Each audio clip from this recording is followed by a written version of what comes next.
কোচবিহার জেলা পুলিশের উদ্যোগে শীতলকুচি ট্রাফিক পুলিশের ব্যবস্থাপনায় শীতলকুচি কলেজের ছাত্রছাত্রীদের নিয়ে পথ নিরাপত্তা বিষয়ক সচেতনতামূলক আলোচনা সভার আয়োজন করা হয়। ওই আলোচনা সভায় উপস্থিত ছিলেন মাথাভাঙ্গা অতিরিক্ত পুলিশ সুপার সন্দীপ গড়াই, মহকুমা police officer Samaren Haldar, circle inspector Ajay Mandal, Sitalkuchi থানার ওসি অ্যান্টনি হোর এবং Sitalkuchi traffic police officer Ratneswar Barman, Sitalkuchi কলেজের জিএসজেবি চৌধুরী প্রমুখ। শীতলকুচি ট্রাফিক পুলিশ অফিসার জানান, সেফ ড্রাইভ সেফ লাইফ কর্মসূচির অঙ্গ হিসেবে আজ শীতলকুচি কলেজে ছাত্রদের নিয়ে ট্রাফিক সংক্রান্ত সচেতনতামূলক আলোচনা করা হয়।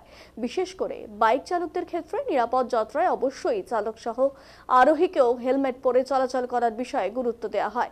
অন্যান্য যানের ক্ষেত্রে বিশেষ সতর্কতার বিষয়ে সেখানে আলোচনা করা হয়েছে বলে তিনি জানান।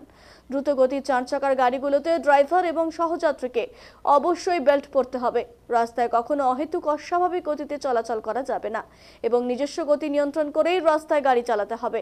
এছাড়াও ট্রাফিক আইন মেনে রাস্তায় চলাচল বিষয়ে সেখানে পরিপূর্ণ আলোচনা করেন পুলিশ আধিকারিকেরা।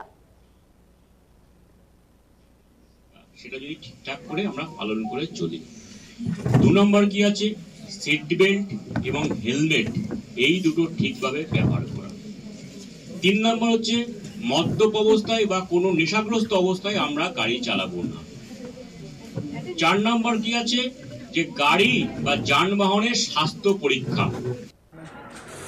আমাদের এসডিএসএলের মানে সেফ লাইফ সেফ ড্রাইভ সম্বন্ধে আলোচনা 5 দিন ব্যাপী চলছে, 27 থেকে 31 তারিখ। তার লাস্ট দিন আজকে আমরা শীতলকুচি কলেজে একটা প্রোগ্রাম করলাম, শেষ প্রোগ্রাম।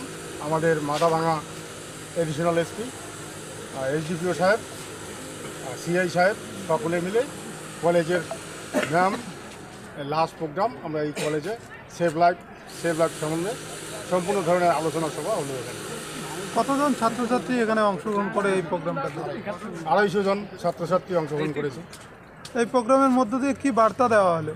এই প্রোগ্রামের মধ্য দিয়ে সেফ লাইফ সেফ ড্রাইভের বার্তা দেওয়া হলো। নিরাপদ যাত্রা, নিরাপদ জীবন, গাড়ি ধীরে চালান, জীবন বাঁচান, এই ধরনের কিছু সতর্কতামূলক। রাস্তায় বেশিরভাগ দেখা যাচ্ছে হেলমেট ছাড়া গাড়ি চালাচ্ছেন, কি বলবেন এই বিষয়টা? এখন তো আমরা তো ট্রাফিক পুলিশ সবসময় বলি হেলমেট পরে গাড়ি চালান।